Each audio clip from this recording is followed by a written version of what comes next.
British resident Chowdhury Moinuddin was indicted by the courts of Bangladesh. He has been charged for the killing of intellectuals in 1971, all of which he denies.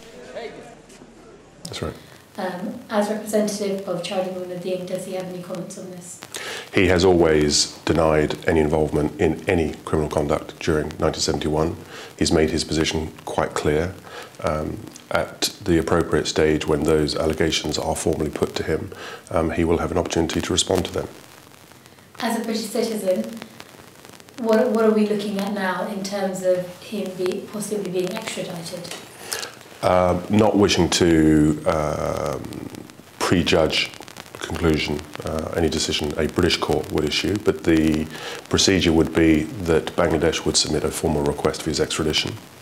That request would be submitted to the Secretary of State for the Home Department, and then an extradition proceedings would commence. I asked Bangladeshi High Commissioner Mohamed Mijarul Qaiyes about the request. Chowdhury Moinuddin, as per the courts, and I will defer, of course, the tribunal to decide on his crime and the punishment that it would choose to. Ali said that he was responsible for the death of Bangladeshi intellectuals. Now, Chowdhury Moinuddin or any other person who was actively involved in the commissioning of these crimes, by being here in Britain, they pose a security threat to British society also. By being here, it gives Britain a serious problem in terms of its reputation as being a safe haven. Moinuddin is a senior figure within the Muslim community here in Britain. He's a senior figure within the Muslim Council of Britain. That does not absolve him of his crimes. He has been indicted. He has been indicted on the basis of evidence, and therefore, if that is proved in a court of law, he would definitely pose a threat. And I know, and I think we will have to also get across to the British society, the communities, they should know that there is somebody who's indicted for war crimes living in their midst. And they need to also decide whether they should petition the government of Britain about this, because...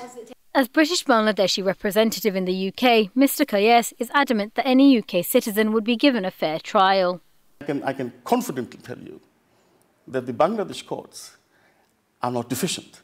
In fact, we have provisions that have a standard of a higher order than the other international crimes tribunals. Those British Bangladeshis who came out here on Sunday outside the embassy were chanting a very different story. They don't want to see this government continuing in this regime, and they believe this trial is completely unfair. They have their T-shirts embedded with February the 28th on them, a date that you mentioned earlier. These people don't seem to have any faith, or very little faith, in the current regime.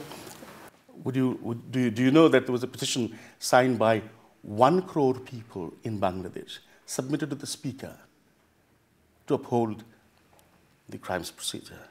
1 crore people, and you talk about 400 people. And you talk about democracy, and you talk about the people's voice. Vox Populi is where the people's voice is. Just because there are some people who feel differently from the government does not make them right. I do not say that, just because I am High Commissioner, I am right. I spoke to Rushanara Ali about the ICT and the chance of the British people in response to the charges and verdicts being handed down. What we are absolutely clear about, however, is that, here in Britain, we don't have the death penalty. We don't support the death penalty. It's up to other countries. Sovereign nations choose to have the legal systems that they do. So that's one set of issues. On the other hand, there are, of course, this is a country that is trying to come to terms with crimes that were committed 42 years ago, and it needs to find a way of moving forward. And what is, of course, very concerning is that there is a lot of violence, there is a lot of unrest, and somehow Bangladesh and the people of Bangladesh need to get to a point where they can move forward. Does the executive sit in judgment, or does the judiciary? Therefore, for the government to ensure, what is expected is to see that the government does not, or is not seen to be, interfering in the process of the judiciary. Now, it is a question of the tribal... How can we as an international community ensure that takes place?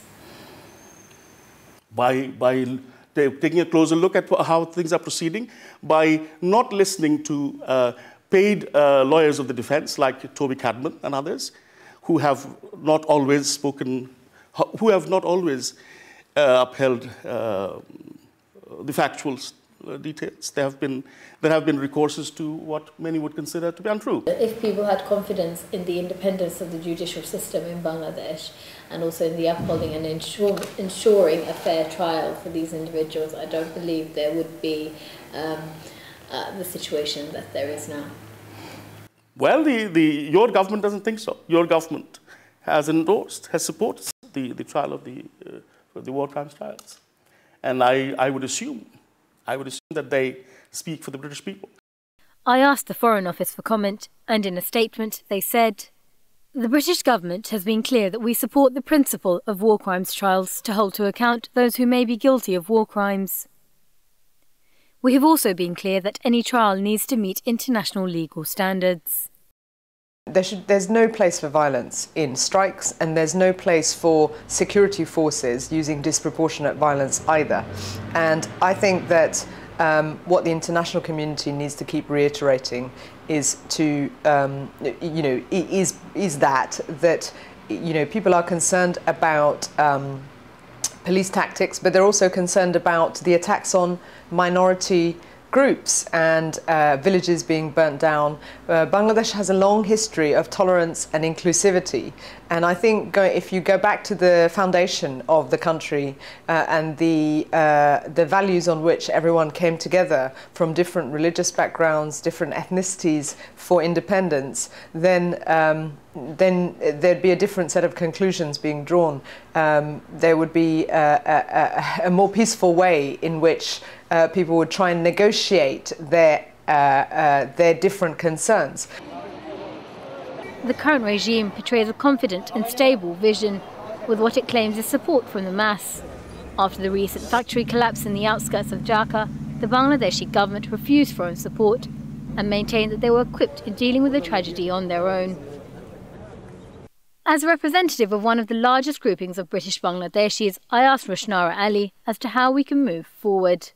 What we can do in the international community as parliamentarians, as citizens of the UK, is to make sure the British Conservative-led government and the foreign ministers of the UK relay the concerns that are there and provide the constructive criticisms where they are needed. And there are many that have been relayed, particularly around people's concerns about the violence on the streets, the attacks on minorities, people's temples being burnt down, but also people who are getting about their daily lives, who are getting caught up in the political violence that exists and that's happening in the streets. And there are concerns. There have been deaths in different directions, different groups, including of the police, but also the protesters. That some effort is made to try and de-escalate the violence. Violence cannot be the answer to the problems that the country faces and the disagreements that exist. What we are appealing to all sides to do is try and come to some kind of negotiation to end the violence, but also use the democratic parliamentary process, use parliament. There's a history of the country having boycotts of parliament, so people end up taking to the streets. So if you don't restore confidence in the democratic processes and systems, then sadly some of this stuff spills over into violence on the streets, which is not good for the country, and it's not good for the people, and it's not good for the economy. Bangladesh is not alone in its concerns, and the community here in Britain want to play a role in the country's progression. Passions are running high, and right now people want to be involved. The community want to see and support change. A generation of people have been sending their money abroad, and many Bangladeshis are reliant upon this. But as time goes on and the new generation come to fruition, will this new group of British Bangladeshis be investing their futures into a country with such deeply rooted instability?